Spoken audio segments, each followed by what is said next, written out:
నువ్వు ప్రైవేట్ వాళ్ళకి కాలేజీలు ఇచ్చేసిన తర్వాత ఆ ప్రైవేట్ కాలేజీలు వాళ్ళు ప్రైవేట్ కాలేజీలు ఇది నడిపేటప్పుడు వాళ్ళ జీతాలు నువ్వు ఇస్తావంట. అది ఇంకా పెద్ద స్కామ్.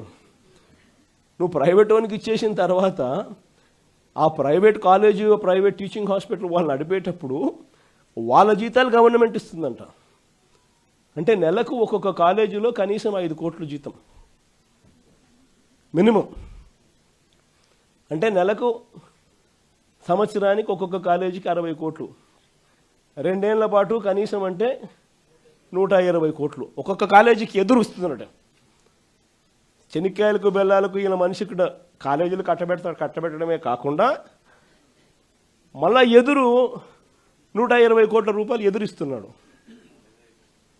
ఇది ఇంతకన్నా ఇంకా స్కామ్, ఇంతకన్నా దారుణమైన పరిస్థితి ఎక్కడైనా ఉంటుందని అడుగుతా ఉన్నా.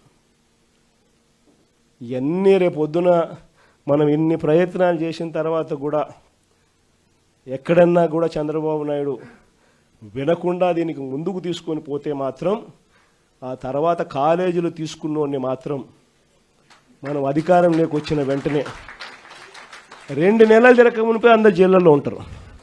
ఆ కాలేజీలు తీసుకున్న వాళ్ళు మాత్రం.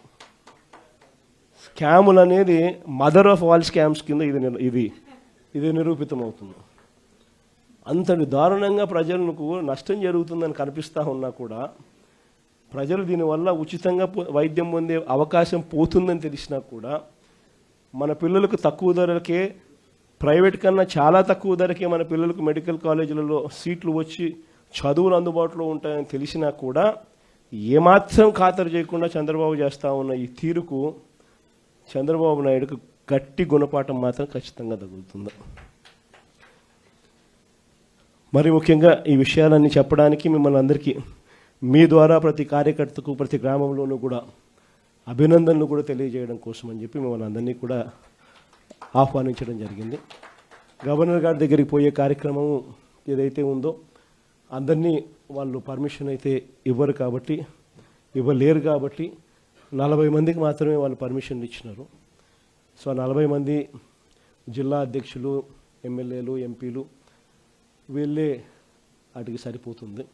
కానీ పోయే ముందు అందరం కూడా అంబేద్కర్ గారి విగ్రహానికి ఒకసారి ఆయన విగ్రహం దగ్గరికి పోయి ఆయన దగ్గరికి పోయి జరుగుతూ ఉన్న అన్యాయాన్ని అంబేద్కర్ గారి పాదాల చెంతనో అంబేద్కర్ గారి విగ్రహం దగ్గరనో వాళ్ళు ఎంత దూరం పంపిస్తారో నాకు తెలియదు.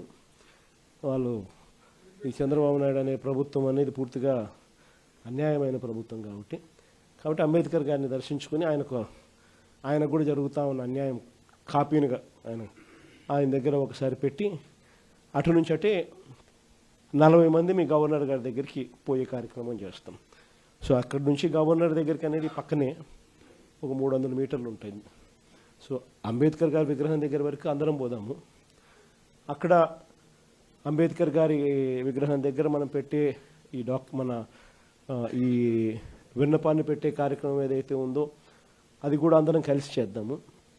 దాని తర్వాత ఒక 40 మంది ఎవరికైతే పర్మిషన్ అయితే ఉందో వాళ్ళు నేను మాత్రం అక్కడి నుంచి గవర్నర్ గారి దగ్గరికి పోయే కార్యక్రమం చేస్తాం. సో అటుకి ఆ కార్యక్రమం ఈ ఘట్టం ఇంతవరకు పూర్తవుతుంది. దీని తర్వాత కోర్టులో చేసే యుద్ధం స్టార్ట్ అవుతుంది. ఈ లోపల చంద్రబాబు నాయుడు ఇంకా మనసు మార్చుకోకుండా ఇంకా అడుగులు ముందుకు వేసే కార్యక్రమం చేస్తూ ఉంటే నియోజకవర్గ స్థాయిలోనూ జిల్లా స్థాయిలోనూ ప్రొటెస్ట్ కార్యక్రమాల్లో భాగంగా మళ్ళీ మనం ప్రజల మధ్యన నిల్చొని ఉద్యమాలు చేసే కార్యక్రమాలు కూడా కొనసాగుతుంది.